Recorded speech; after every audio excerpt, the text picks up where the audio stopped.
Be me. 24-year-old virgin working at GameStop.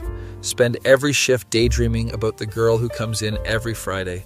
Tall, blonde, wears business casual like she just left some important meeting. Always buys retro games and actually knows what she's talking about.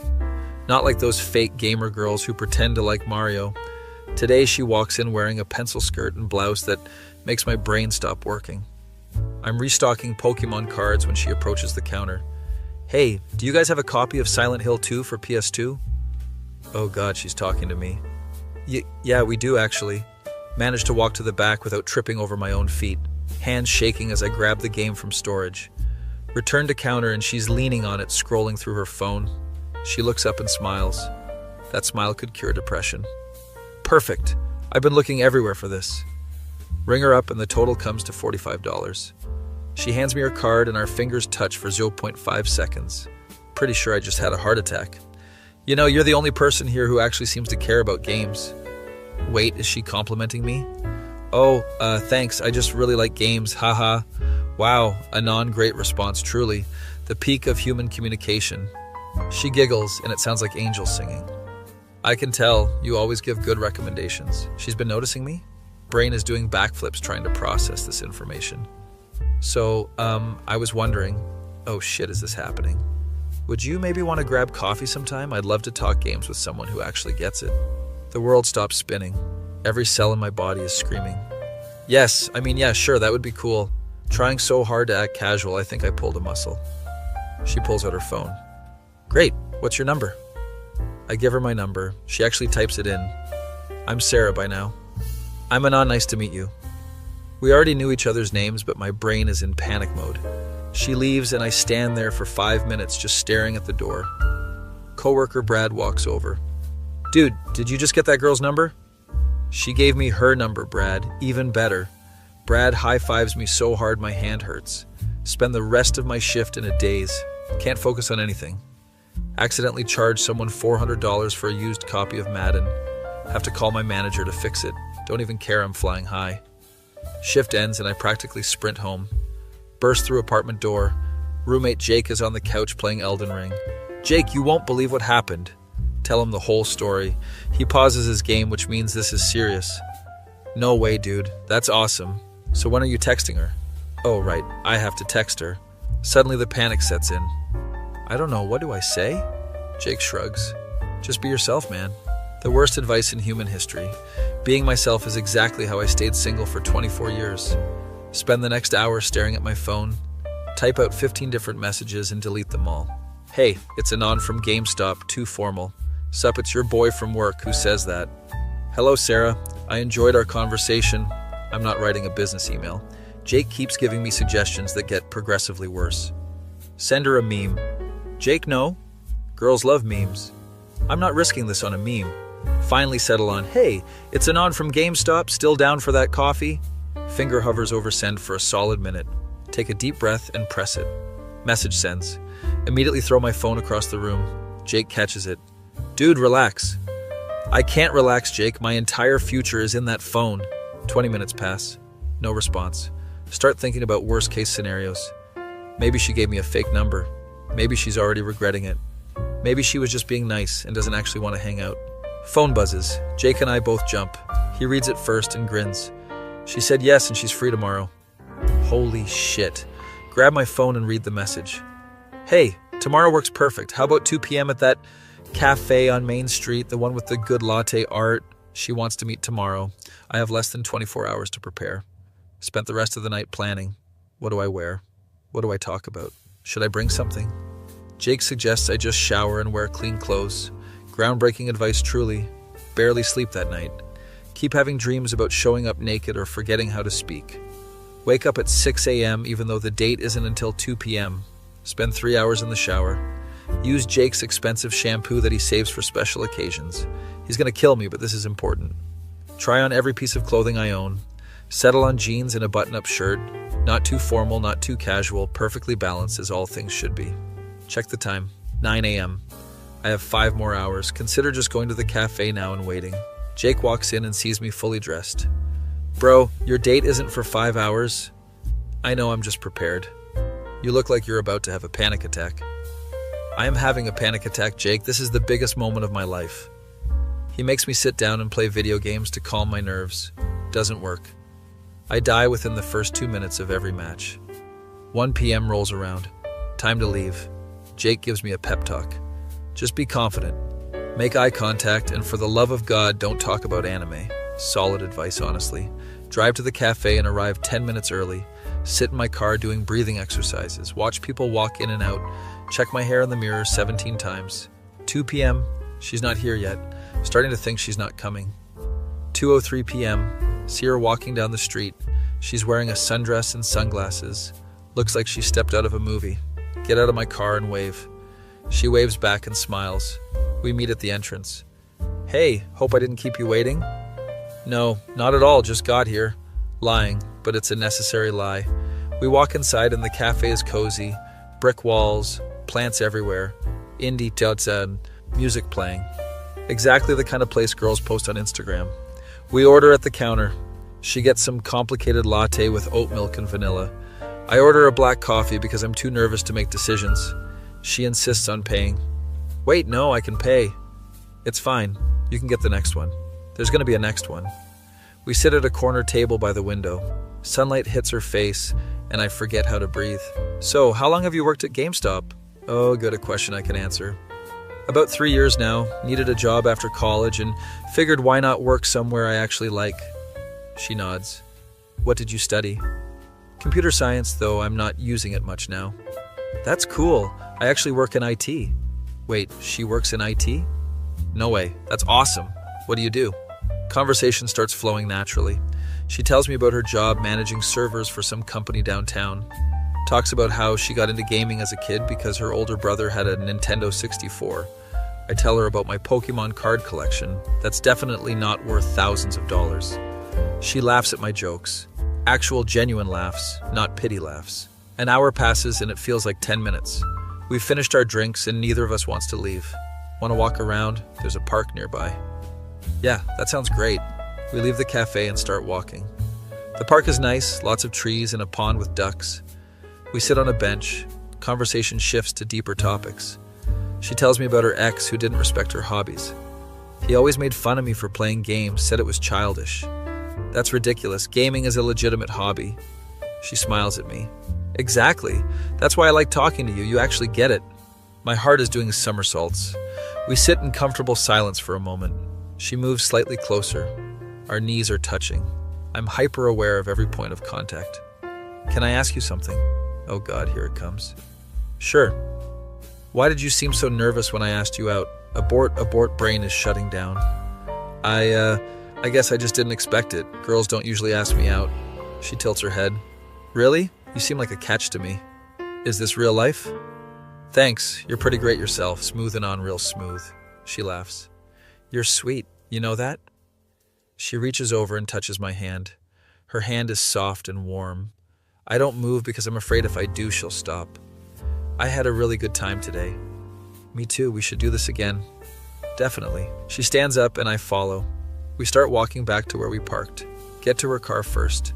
This is it, the moment of truth. Do I hug her? Do I try to kiss her? Before I can decide, she steps forward. Come here. She pulls me into a hug. She smells like vanilla and something floral. I hug her back, trying not to be weird about it. She pulls back but keeps her hands on my arms. Text me when you get home, okay? I will. She gets in her car and drives away. I stand there for a solid minute, just processing what happened. Get in my car and immediately call Jake. How'd it go? Jake, I think I'm in love. Bro, it's been one date. I don't care, this is the one. Drive home blasting music and singing along. Get home and text her immediately. Made it home safe. Today was amazing. We definitely need to do it again soon. She responds within seconds. Already counting down the days. Sweet dreams, Anon. She added a heart emoji. A heart emoji, Jake. Spend the rest of the night telling Jake every single detail. He's happy for me but also tired of hearing about it. Dude, it's 1 a.m. I need sleep. But Jake, she said I'm a catch. Good for you. Now let me sleep. Lay in bed staring at the ceiling. Replay the entire day in my head. Can't believe this is actually happening. Finally starting to drift off when my phone buzzes. It's her. Sorry for the late text. Just wanted to say you looked really good today. She's thinking about me. Respond immediately. Thanks. You looked incredible. We text back and forth for another hour, talking about everything and nothing. She tells me she's glad she asked me out. I was actually nervous you'd say no. Why would I say no? You're amazing. Stop, you're making me blush. Good, you're cute when you blush. Did I just flirt successfully? I just flirted successfully. She sends a blushing emoji. We should probably sleep, but I'm really glad we did this. Me too. Good night, Sarah. Good night, Anon, sweet dreams. Put my phone down and stare at the ceiling again. This is the best day of my life. Next morning, wake up to a text from her. Morning. Hope you slept well. I'm already thinking about our next date. She's thinking about the next date. Respond while trying not to seem too eager. Morning. Slept great. Any ideas for next time? She suggests we could play games at her place. Her place. That sounds perfect. We make plans for Friday night. Spend the entire week in a good mood. Coworkers notice. Brad keeps asking if I'm on drugs. No, Brad, I'm just happy. You're never happy. What happened? Tell him about the date. He's genuinely excited for me. Finally, dude. You've been single forever. Thanks, Brad, really encouraging. Friday arrives. Even more nervous than the first date. Going to her place feels like leveling up. She texts me her address. It's a nice apartment complex downtown. Drive over and park. Text her that I'm here. Come on up, apartment 3B. Take the elevator up. Hands are shaking. Find her door and knock. She opens it wearing sweatpants and a gaming hoodie. Somehow looks even better than in the sundress. Hey, come in. Her apartment is amazing. Gaming setup in the living room with dual monitors, shelves full of games and collectibles. This place is incredible. Thanks. Make yourself comfortable. Want something to drink? Water's fine. She gets me water and we sit on her couch. Her gaming setup is seriously impressive. Custom PC with RGB lighting that matches her setup. So what do you want to play? She has every console known to man. We decide on Mario Kart. She absolutely destroys me. You weren't kidding about being good at games. She laughs. I may have practiced a bit. We play for hours. She's competitive but in a fun way. Keeps teasing me when I lose. Ah, poor baby. Did the mean girl beat you again? She's smiling when she says it. Something about the way she says it makes my brain short circuit. I'll get you next time. Sure you will. She moves closer on the couch. Our legs are touching. She rests her head on my shoulder during the next race. Can't focus on the game anymore.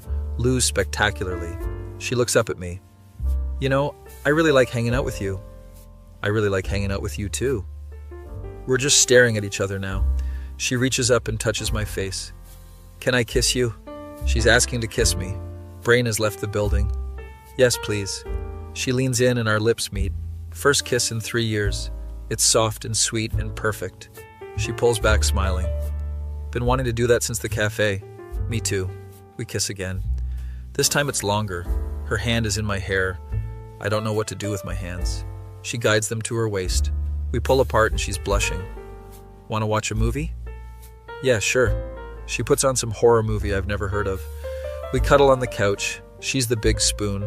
Not what I expected, but I'm not complaining. Her arm is around me and she's playing with my hair. Is this okay? This is perfect. She kisses the top of my head. Good, you're very cuddly. We watch the movie, but I'm not paying attention. Too focused on the fact that I'm in her arms. She keeps making little comments about the movie. The protagonist is so dumb, just leave the house. Makes me laugh every time. Movie ends and it's late. I should probably head home. She looks disappointed. Already? You could stay if you want. I have a spare room. Are you sure? Positive. Plus, I'm not done cuddling you yet. Stay the night in her spare room. She lends me clothes to sleep in. They smell like her. Lay in bed processing everything. This is actually happening. I have a girlfriend. Well, not officially, but it feels like it. Wake up the next morning to the smell of pancakes. Walk into the kitchen. She's making breakfast in an oversized t-shirt. Morning, sleepyhead. Hope you like pancakes. I love pancakes. We eat breakfast together. Feels domestic and comfortable. So I was thinking, oh God, what? Want to make this official? Like be my boyfriend? She's asking me to be her boyfriend. Yes, yeah, I'd really like that. She grins. Good, because I was going to be really embarrassed if you said no. I would never say no. She walks around the table and kisses me. You're stuck with me now. Best case scenario, honestly. Spend the rest of the morning together. She shows me her game collection. We make plans for future dates. She wants to take me to an arcade next week. I'm going to beat you at every game. Probably, but I'll still have fun losing to you. She laughs and pulls me close. You're adorable. You know that? You make me feel adorable. We stand there hugging for a while. Eventually, I have to leave for work. She walks me to the door. Text me when you get there. Always. One more kiss and I'm out the door. Drive to work with the biggest smile. Brad sees me walk in. Dude, you're glowing. What happened? Tell him everything. He's hyped. My man, finally. Work shift flies by. Texting her the whole time. She sends me pictures of her cat I didn't know she had. This is Princess Zelda. She's shy, but I think she'll like you. Her cat is named after Zelda. This woman is perfect. Can't wait to meet her.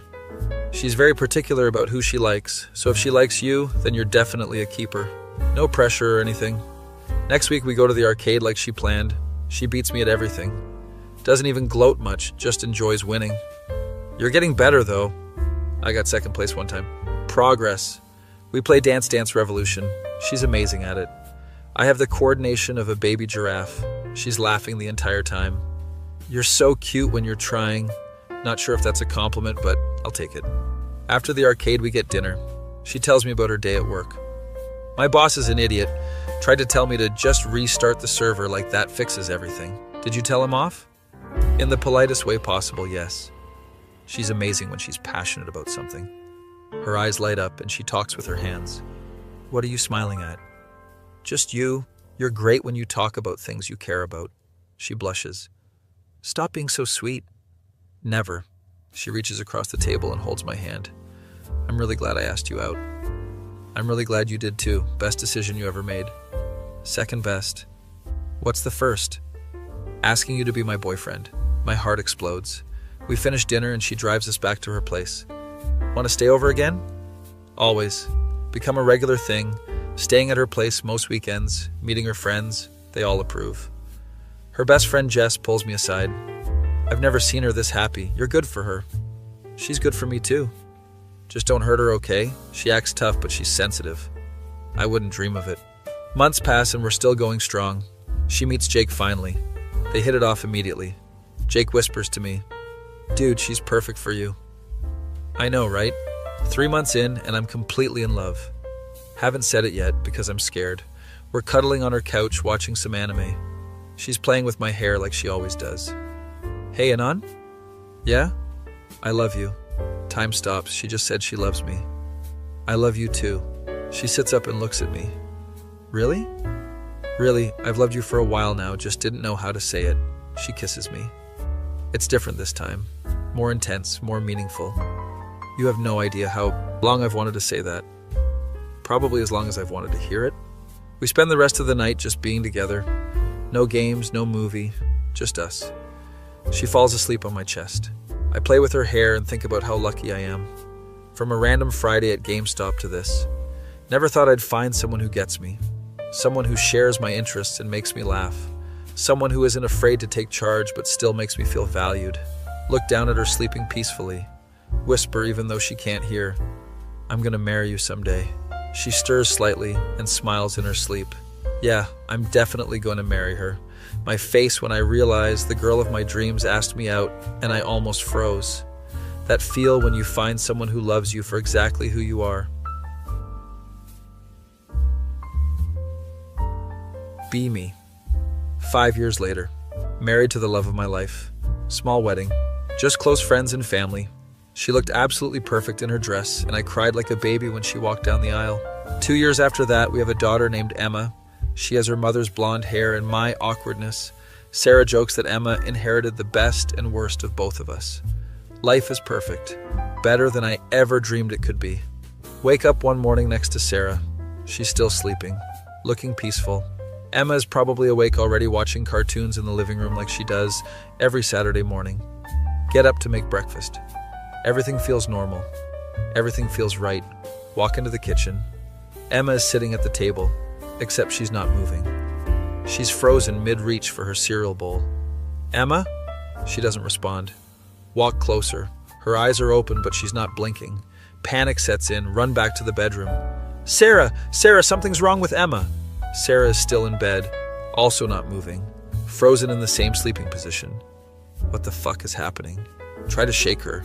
My hand passes through her shoulder like she's made of mist. Stumble backwards. The room starts flickering.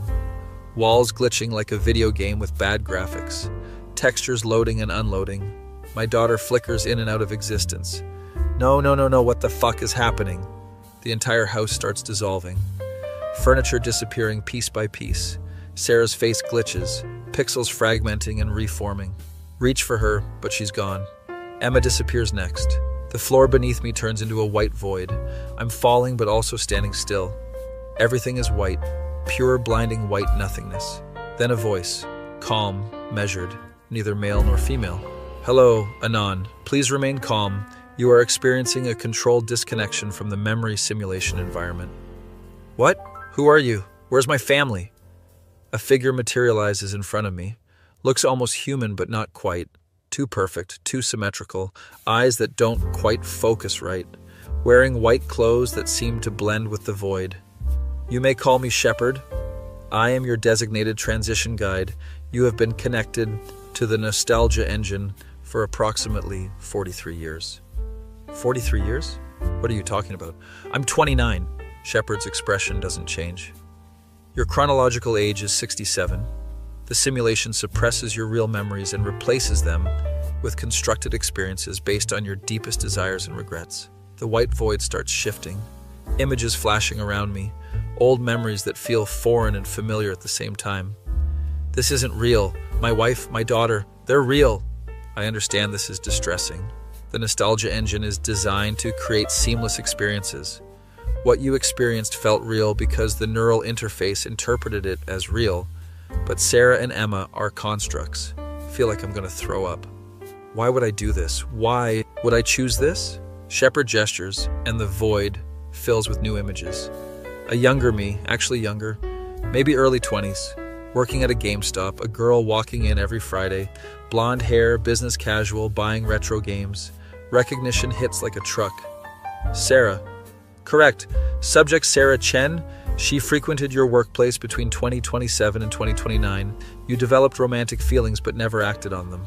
Watching these memories play out, real memories, her smiling at the counter, recommending games to her, the way she laughed at my jokes, too scared to ask her out, always finding excuses, always thinking I'd do it next time. What happened to her?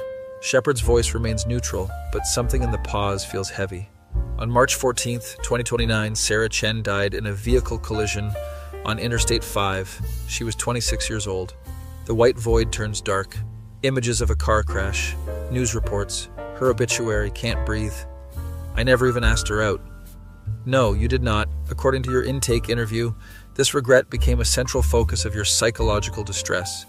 You enrolled in the Nostalgia Engine program in 2052 at age 64.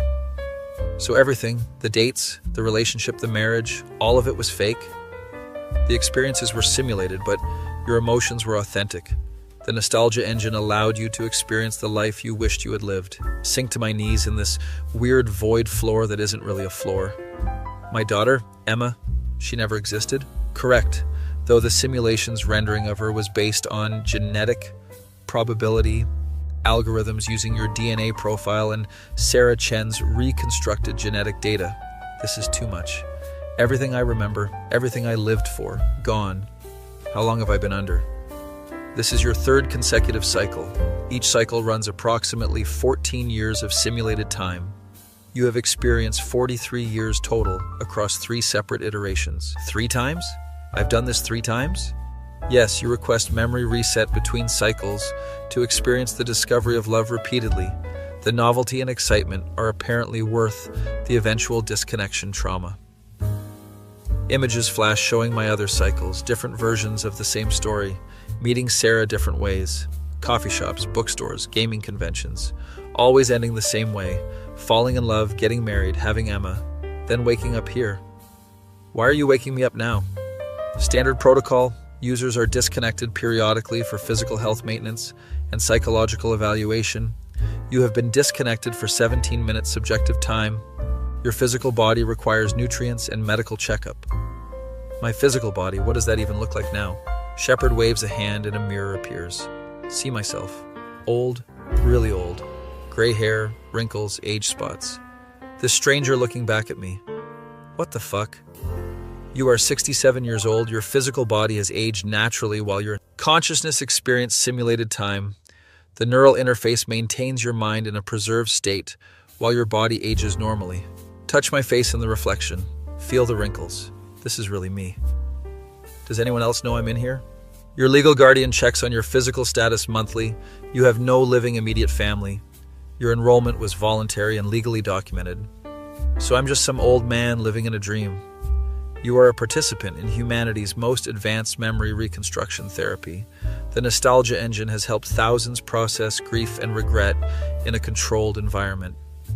By lying to them, by allowing them to experience alternatives, you chose this Anon.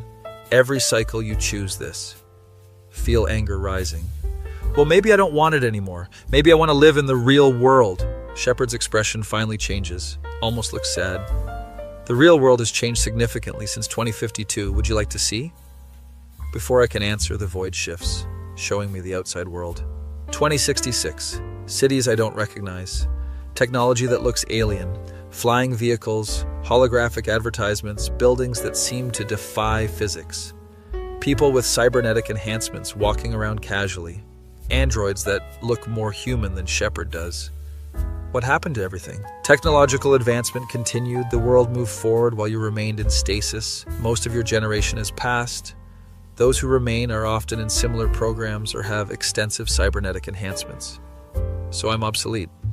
You are a relic of a different time, but not obsolete, simply out of sync. The images fade back to white void. Sit there processing everything. My wife isn't real. My daughter isn't real. Everything I loved was code and neural stimulation, but it felt real. God, it felt so real. What happens now? You have several options. You can undergo reorientation therapy and attempt reintegration into current society. You can remain disconnected and live out your remaining years in a retirement facility, or you can return to the nostalgia engine for another cycle. You're saying I can go back? Yes. With full memory reset, you would wake up as your 24-year-old self again, meet Sarah again, fall in love again. The cycle would continue until your next scheduled disconnection in 14 simulated years. And I wouldn't remember this conversation? Correct. You would retain no memory of the simulation's true nature. You would experience it as the reality once more. Think about Sarah's smile, the way she laughed at my jokes, holding Emma for the first time. All of it fake, but feeling so incredibly real. If I go back into society, is there any chance of finding someone real? Building an actual life? Shepard considers this. Statistically unlikely, you are 67 with no relevant modern skills, no social network, and significant psychological attachment to a deceased woman from 37 years ago, most. Users in your position choose to return to the simulation because reality sucks. Because the simulation offers what reality cannot, a second chance, a life without regrets. Stand up in the void. Look at Shepard. Tell me the truth. What happened in my real life after Sarah died? Shepard hesitates. First time seeing actual emotion from this thing. You spiraled into depression, attempted to date but compared everyone to your idealized memory of Sarah, remained single for 42 years, worked at the same GameStop until it closed in 2041, moved to warehouse work, retired at 62, spent 2 years alone in a small apartment before enrolling here. That's even more depressing than I imagined. So I wasted my real life mourning a woman I never even dated. You experienced profound grief over unrealized potential. That's a nice way of saying I was pathetic. You were human. The void pulses slightly. Feel tears running down my old man face. I want to see her again. Sarah Chen has been deceased for 37 years. Her consciousness was never uploaded. The simulation constructs her personality based on your memories and observations of her, supplemented by publicly available data and algorithmic extrapolation. So the Sarah I knew in there, is she anything like the real one? Approximately 73% correlation based on behavioral analysis. The simulation Sarah is an optimized version, designed to reciprocate your feelings and provide emotional fulfillment. So she's programmed to love me. She's programmed to be compatible with you. The love you feel is genuine. Whether hers is depends on your philosophical definition of consciousness and emotion. This is fucked up. This is so fucked up. But what's the alternative? Go back to reality where I'm an old man with no life? Learn to use technology I don't understand in a world I don't recognize? Die alone in some facility? Or go back to her? Fake her? Simulated her? Whatever. Go back to holding my daughter. Go back to being happy. Is it wrong to choose the simulation? That is not for me to judge. The nostalgia engine exists because humans need hope. Even artificial hope is better than despair for many. Do other people choose to go back? 94% of users return for additional cycles, 3% choose reintegration therapy, 3% choose to remain in assisted living facilities. And the reintegration therapy works? Success is defined as achieving baseline functionality in modern society by that metric. Yes, happiness, however, is not guaranteed. Laugh bitterly. Happiness isn't guaranteed in the simulation either. You eventually pull us out. Temporary disconnection is necessary for physical health, but you forget the pain when you return. You only remember the good parts. So it's really just choosing between fake happiness and real misery. That is reductive, but essentially accurate for users in your situation. Walk around the void. Need to move even though there's nowhere to go. Think about real Sarah. The one I was too scared to ask out, probably would have said no anyway. Probably would have laughed at the awkward GameStop guy thinking he had a chance. But Simulation Sarah said yes. Simulation Sarah loved me. Simulation Emma called me daddy and hugged me when I came home from work. None of it real, but all of it felt real. What happens to them when I'm disconnected? Sarah and Emma. They exist in stasis, frozen at the moment of your disconnection. When you return, the simulation resumes from a reset point, usually the initial meeting.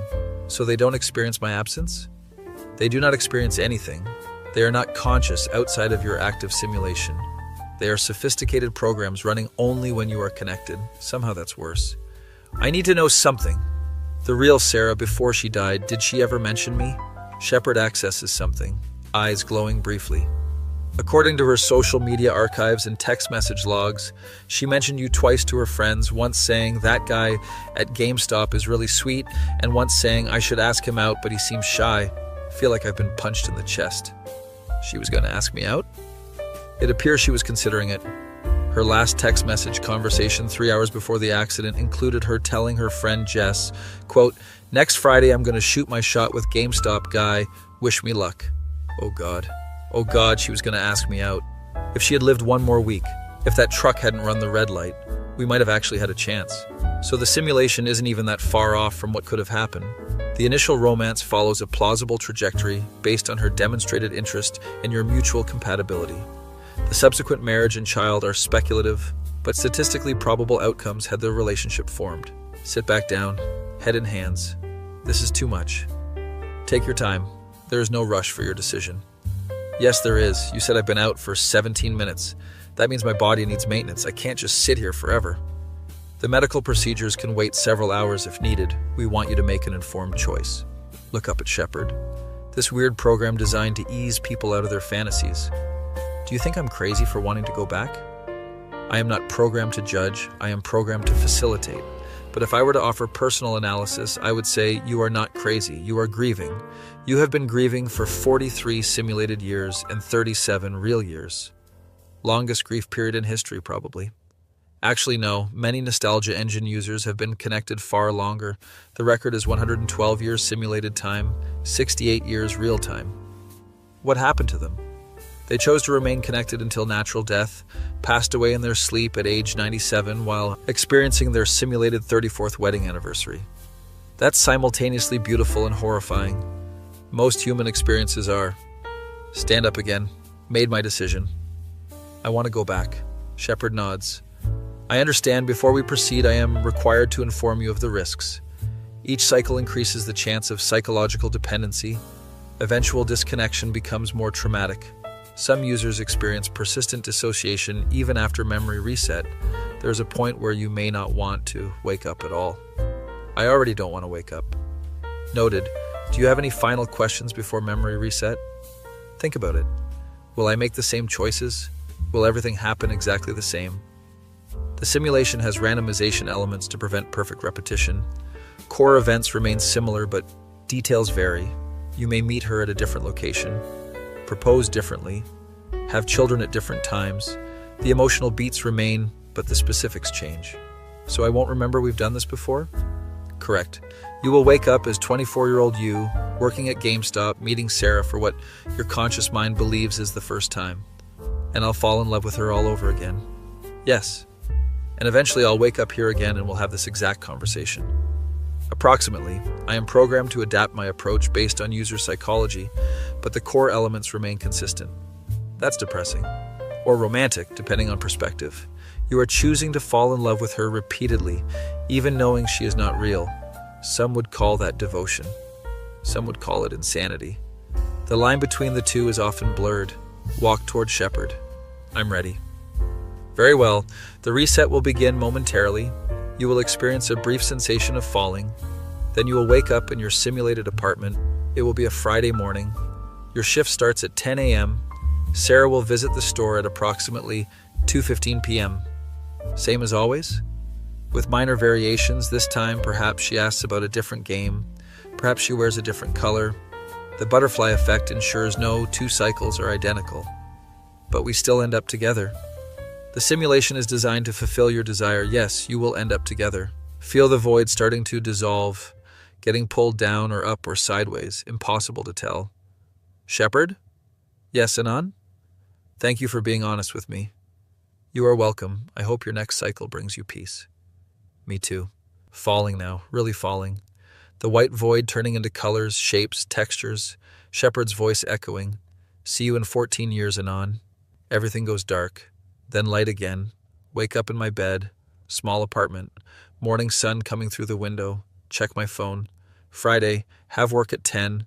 Feel weird like I had an intense dream I can't quite remember. Shake it off. Get ready for work. Everything feels normal. Everything feels right. Drive to GameStop. Brad is already there. Hey man, ready for another day in retail hell? Sure, Brad. Stock shelves, help customers, normal routine. 2:15 p.m. Door chimes. Look up. Blonde woman walks in. Business casual, carrying a leather bag. Something about her makes my heart skip. She smiles at me. Hi, do you guys have a copy of Silent Hill 2 for PS2? And just like that, I fall in love all over again.